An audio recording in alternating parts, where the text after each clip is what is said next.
नमस्कार दोस्तों, OCN network में आपका स्वागत है।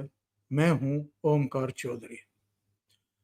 बड़ी से बड़ी घटना को इस देश में विस्मृत करने में बस कुछ ही दिन लगते हैं।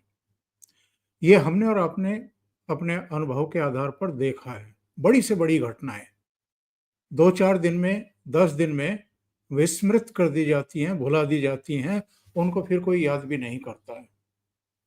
उसी तरह की कोई दूसरी घटना दुर्घटना होती है तो पिछली घटना को संदर्भवश आंकड़ों के साथ जोड़ करके बस याद भर कर लिया जाता है। जगदीप धनखड़ के साथ जो कुछ हुआ है या जगदीप धनखड़ ने सरकार के साथ जो कुछ किया है, जो अब नए नए किस्से खुल करके सामने आ रहे हैं और बताया जा रहा है। शुरू के कई घंटे, बल्कि करीब करीब 24 घंटे सरकार की तरफ से चुप्पी साधे रखी गई। उसके बाद सेलेक्टिव तौर पर कुछ तथ्यों को कुछ खास लोगों को बताया गया, जानकारी दी गई, कौन कौन से तथ्य थे, कौन कौन सी घटनाएं थी जिनके चलते जगदीप धनखड़ पर सरकार का भरोसा खत्म हो गया था। और हमें ये तो नहीं भूलना चाहिए कि इन्हीं जगदीप धनखड़ के खिलाफ कांग्रेस पार्टी के नेतृत्व में विपक्षी दल राज्यसभा में अविश्वास का प्रस्ताव ला रहे थे, महाअभियोग प्रस्ताव ला रहे थे और उसमें बहुत गंभीर किस्म के आरोप लगाए गए थे। न केवल मल्लिकार्जुन खड़गे की तरफ से आरोप लगाए गए थे, बल्कि कुछ और लोगों ने भी ये कहा था कि वो संविधान को अपमानित कर रहे हैं, वो खुलकर के सत्ता पक्ष का साथ देते हैं, विपक्ष की आवाज को दबाते हैं, विपक्ष को बोलने नहीं देते हैं, इसलिए हम उनके खिलाफ अविश्वास प्रस्ताव लेकर के आ रहे हैं। उपसभापति हरिवंश ने उनके उस अविश्वास प्रस्ताव या जो भी महाभियोग आप नाम दें, उसको ये कहते हुए खारिज कर दिया था कि ये सभापति की छवि को खराब करने की कोशिश की जा रही है। एक और घटना, दिसंबर 2023 जो प्रवेश द्वार था उस पर कल्याण बनर्जी जो टीएमसी के मेंबर ऑफ पार्लियामेंट थे और राज्यसभा के सदस्य थे उस समय, वो उनकी बॉडी शेमिंग का काम कर रहे थे, उनकी नकल उतार रहे थे और उनके आसपास विपक्षी दलों के कई सांसद खड़े हुए थे। यहां तक कि शर्मनाक रूप से राहुल गांधी, जो बॉडी शेम की जा रही थी उपराष्ट्रपति जगदीप धनखड़ की, उसकी वीडियो बना रहे थे। उसको लेकर के सदन में अगले दिन जगदीप धनखड़ ने संभवतः दिग्विजय सिंह को संबोधित करते हुए कहा था कि आपके नेता का स्तर कितना नीचे गिर गया है, मैं देख करके जान करके हैरान हूं। ऐसी कई घटनाएं हुई हैं जब सदन के भीतर मल्लिकार्जुन खड़गे हों, जयराम रमेश हों, डेरेक ओब्रायन हों या कल्याण बनर्जी हों, जया बच्चन हों, संजय सिंह हों, उन्होंने जगदीप धनखड़ के रहते हुए ही सदन में हंगामे किए, जबानजोरी की, उनको अपमानित करने की कोशिश की और मल्लिकार्जुन खड़गे के साथ तो उनकी लगातार न केवल बहसबाजी हुई है, बल्कि साफ तौर पर टसलबाजी होते हुए देखी गई है।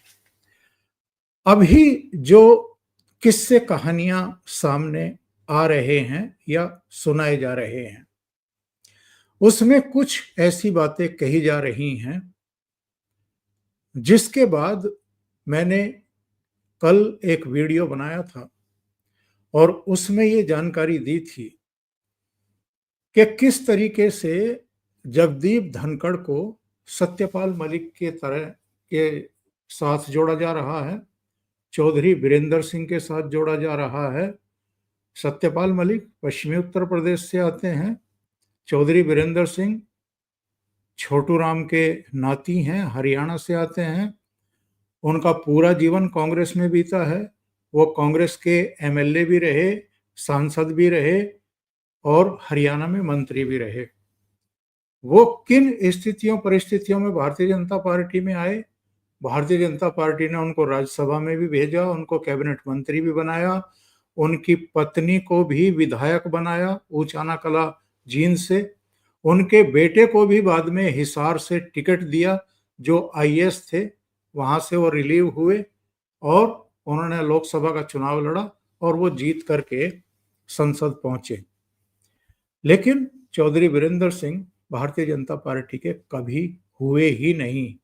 संभवतः वो कांग्रेस की जो स्थितियां परिस्थितियां थी उनको ध्यान में रख करके बस भारतीय जनता पार्टी के पास आए, मंत्री बन गए, राज्यसभा के सदस्य बन गए, बेटे को भी एमपी बनवा लिया और पत्नी को विधायक बनवा लिया, यानी लाभ लेने के लिए ही आए थे। सत्यपाल मलिक का जो कैरेक्टर है कुल मिलाकर के, उस पर दर्जनों वीडियो तो मैंने ही बनाए हैं और उनको पूरी तरीके से एक्सपोज किया है और क्रिटिसाइज किया है। जहां तक जगदीप धनखड़ का प्रश्न है, जगदीप धनखड़ के बारे में जो किस्से कहानियां अब निकल करके आ रहे हैं, सामने रखे जा रहे हैं, अगर ये बिल्कुल सही हैं तो ये चौंकाने वाले हैं और शर्मनाक भी हैं। चौंकाने वाले इसलिए हैं कि बताया ये जा रहा है कि विपक्ष की तरफ से, कांग्रेस के नेतृत्व में विपक्ष की तरफ से जस्टिस वर्मा के खिलाफ जो महाभियोग प्रस्ताव तैयार किया गया था, उसका नोटिस तैयार किया गया था, जिस पर 63 सांसदों के सिग्नेचर बताए जा रहे हैं, उसको जगदीप धनखड़ ने अपने घर पर स्वीकार किया, प्राप्त किया कांग्रेस के नेताओं से। इसके बाद बिना सरकार की जानकारी में लाए उन्होंने उसे सदन में पढ़ करके सुनाया और जो वहां पर अर्जुन मेघवाल बैठे हुए थे, उनके चेहरे के हाव भाव देखने लायक थे कि हमें क्यों नहीं बताया सभापति जगदीप धनखड़ ने। और संभवतः जेपी नड्डा के जो रिएक्शन थे, वो जो उबले, उसकी वजह भी कहीं ना कहीं ये थी कि चेयरमैन ने सरकार का विश्वास खो दिया था और जिस तरीके से लोकसभा में राहुल गांधी को बोलने से रोका गया, वो काम राज्यसभा में सभापति जगदीप धनखड़ ने मल्लिकार्जुन खड़गे के साथ नहीं किया, यानी उनको बोलने का मौका दे दिया। अविश्वास की खाई और चौड़ी हुई। और चूंकि जब इस तरह के मतभेद पैदा होते हैं तो कई बार वही दृश्य और वही घटनाएं देखने को मिलती हैं जो उस दिन देखने को मिली। 4 बजे जो बिजनेस एडवाइजरी कमेटी की बैठक बुलाई थी धनखड़ ने, उसमें ना तो किरण रिजिजू गए और ना ही जेपी नड्डा गए। और इसका मतलब ये है कि तब तक बातें काफी बिगड़ चुकी थी। लेकिन एक और घटना की जानकारी दी जा रही है। घटना की जानकारी ये है कि उसके बाद धनखड़ ने जो कांग्रेस का प्रतिनिधिमंडल था, जो विपक्षी दलों का सांसदों का प्रतिनिधिमंडल था, उसके साथ बैठ करके लंबी कोई डिस्कशन की। इससे अविश्वास की खाई और बढ़ी है। एक टेलीविजन चैनल पर मैं चर्चा देख रहा था और उस पर एक सीनियर जर्नलिस्ट का एक कहना था कि नेपथ्य में बहुत सारी दूसरी घटनाएं चल रही थी जिनके बारे में सुनकर के आश्चर्य होता है। पहली घटना ये थी कि जब अमेरिका के उपराष्ट्रपति जेडी वेंस आए थे परिवार के साथ भारत भ्रमण पर, तो एस जयशंकर के पास जगदीप धनखड़ के ऑफिस से एक मैसेज छोड़ा गया कि चूंकि अमेरिका के उपराष्ट्रपति आए हैं तो उनकी भारत के उपराष्ट्रपति से मुलाकात होनी चाहिए और उसकी कवरेज होनी चाहिए। दूसरे, ये भी कहा गया कि प्रोटोकॉल में चूंकि उपराष्ट्रपति प्रधानमंत्री से बड़े होते हैं, इसलिए उनकी सुरक्षा में, उनकी फ्लीट में भी कम से कम उतनी गाड़ी तो होनी चाहिए जितनी प्रधानमंत्री के साथ चलती हैं। तीसरी एक और घटना बताई गई।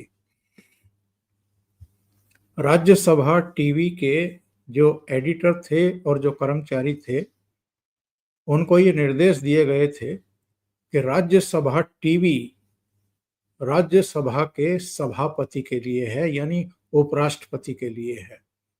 तो उस पर उन्हीं को ज्यादा दिखाया जाना चाहिए, उनके भाषणों को ज्यादा दिखाया जाना चाहिए। इस तरह की चीजें भी कही गई थी। उनका इशारा संभवतः ये था कि प्रधानमंत्री को उतना नहीं दिखाया जाना चाहिए जितना उपराष्ट्रपति को, यानी राज्यसभा के सभापति को दिखाया जाना चाहिए। उनके भाषण चाहे सदन के भीतर हों या बाहर हों, जो वो बोलते हैं उसको डिटेल जानकारी दी जाए, ये सब चीजें थी। अगर ये सारी घटनाएं हुई हैं तो ये वास्तव में बेहद गंभीर मसले हैं। और जो दूसरी घटनाओं की चर्चाएं इन दिनों हो रही हैं, उनमें कितनी सत्यता है, कितनी नहीं है, और इनके स्वभाव में, इनकी अप्रोच में और सरकार के प्रति या प्रधानमंत्री के प्रति जो इनकी सोच में बदलाव देखे जा रहे थे, जो विपक्ष इनको शर्मिंदा कर रहा था, इनको असहज कर रहा था, सबसे ज्यादा इनको आहत करने का काम कर रहा था, सदन के भीतर भी और सदन के बाहर भी, उसी विपक्ष के बुने जाल में अगर ये उलझ गए और फंस गए तो फिर समझ में आता है कि सरकार का इनसे विश्वास क्यों डिगा। वो घटना सबको याद है, अभी भी सोशल मीडिया पर, यूट्यूब पर आप देखेंगे तो वो वीडियो मिल जाएगा, जब जया बच्चन ने खड़े होकर के इनकी टोन को लेकर के कुछ टिप्पणियां की थी और जिस पर ये भड़क गए थे। इसके अलावा भी इनके जो जुडिशरी पर इधर अटैक थे, या कृषि मंत्री शिवराज चौहान की मौजूदगी में जिस तरीके से उन्होंने किसानों की मांगों, किसानों से किए गए वायदों को पूरा ना करने को लेकर के सरकार को फटकार लगानी शुरू कर दी थी और मंत्री को भी एक तरीके से फटकार लगानी शुरू कर दी थी, इन सारी चीजों को लेकर के भी तमाम तरह की चर्चाएं इस समय हो रही हैं। जो ये तथ्य निकल करके सामने आ रहे हैं, ये तथ्य तब सरकार की तरफ से और कुछ दूसरे सोर्सेज की तरफ से अब सामने लाए गए हैं कि जो उनके इस्तीफे से एक वातावरण बना था या बनाया गया था, उसको अब ओवरकम करना जरूरी है, यानी सच को सामने लाना जरूरी है। और अगर ये सारी चीजें सही हैं और सरकार को बिना विश्वास में लिए अगर उन्होंने राज्यसभा में विपक्ष द्वारा जस्टिस वर्मा के खिलाफ लाए गए महाभियोग प्रस्ताव को पढ़ा, उसका संज्ञान लिया और उसको राज्यसभा के महासचिव को सौंपा, तो ये अगेन बेहद गंभीर मामला था। कहा तो ये भी जा रहा है कि वो लोकसभा से भी सूचनाएं ले रहे थे कि वहां पर महाभियोग प्रस्ताव का नोटिस कब दिया गया, वहां अभी सदन में पढ़ा गया या नहीं पढ़ा गया। और जानकारी ये भी मिल रही है कि जगदीप धनखड़ एक्चुअल में जो 3 सदस्यीय कमेटी गठित की जाती है, जिसमें सुप्रीम कोर्ट के एक आपके जस्टिस होते हैं, हाई कोर्ट के सिटिंग होते हैं या चीफ जस्टिस हाई कोर्ट के होते हैं, एक और कोई होते हैं, उसमें भी हस्तक्षेप चाहते थे। और सरकार के जो शंका के बीज थे दिमाग में, वो अभी पहले दिन की ही राज्यसभा की कार्रवाई और इनके कुल मिलाकर के अप्रोच और जो तौर तरीके ये अपना रहे थे, उससे वो और पुख्ता हुए, सरकार के कान और खड़े हो गए। और उसके बाद संभवतः इनको कहा गया कि आप इस्तीफा दे दीजिए। तो जानकारी ये मिल रही है कि इस्तीफा उन्होंने खुद नहीं दिया है, जैसी कि एक हवा बनाई गई थी। इसके चलते अब मैं ये विश्वास के साथ कह सकता हूं कि जो इन पर भरोसा करके इनको उपराष्ट्रपति बना करके लाया गया था और राज्यसभा को नियंत्रित करने की एक जिम्मेदारी सौंपी गई थी, उसमें शुरू के जो 1 डेढ़ वर्ष के समय की काल अवधि थी, उसमें ये कसौटी पर खरे उतरे। लेकिन उसके बाद ये कब फिसले, कब विपक्ष के बुने जाल में फंसते हुए दिखाई दिए और कौन से ऐसे मुद्दे थे जिनको लेकर के इन्होंने सरकार से अपनी नाराजगियां जाहिर करनी शुरू कर दी और जुडिशियरी पर बहुत आक्रामक होकर अटैक करने शुरू किए, जिसकी वजह से जाहिर है सरकार भी असहज हो गई थी और कोई भी सरकार नहीं चाहती कि वो जुडिशियरी को नाराज करे। तो ये सारे कारण बने हैं जिसकी वजह से जगदीप धनखड़ को जाना पड़ा है। अगेन मैं वहीं से इस कार्यक्रम का अंत करूंगा जहां मैंने एक दिन पहले जाट लीडरशिप की बात कही थी। सत्यपाल मलिक ने भारतीय जनता पार्टी को निराश किया, चौधरी बीरेंद्र सिंह ने भी भारतीय जनता पार्टी को निराश किया, बल्कि फायदे लिए और किसान आंदोलन के समय भी किसानों के बीच में जाकर के, तथाकथित किसानों के बीच में जाकर के एक असहज स्थिति पैदा की भारतीय जनता पार्टी के लिए। और अब ये तीसरी लीडरशिप है जो जाटों के बीच से आई, जिनको राज्यपाल बनाया गया, जिनको उपराष्ट्रपति बनाया गया, और कह सकते हैं कि इन्होंने भी निराश किया है। एक डिबेट में जिक्र हो रहा था कि क्या अब चौथे जाट लीडर को, जो गुजरात के इस समय राज्यपाल हैं, आचार्य देवव्रत, क्या उनको उपराष्ट्रपति बनाया जाएगा? तो वो पूरा पैनल ही हंस रहा था कि अब ऐसी कोई गलती प्रधानमंत्री नरेंद्र मोदी नहीं करेंगे। अभी के लिए इतना ही। अगर आपको ये चैनल और इसके कंटेंट पसंद आ रहे हैं तो लाइक करें, कमेंट करें, वीडियो को शेयर भी करें। अभी तक अगर आपने ये चैनल सब्सक्राइब नहीं किया है तो सब्सक्राइब कर लें और साथ में लगे बेल आइकॉन को दबा दें ताकि आगे आने वाले वीडियो और उनके नोटिफिकेशन आप तक पहुंचते रहें। बहुत बहुत धन्यवाद। नमस्कार।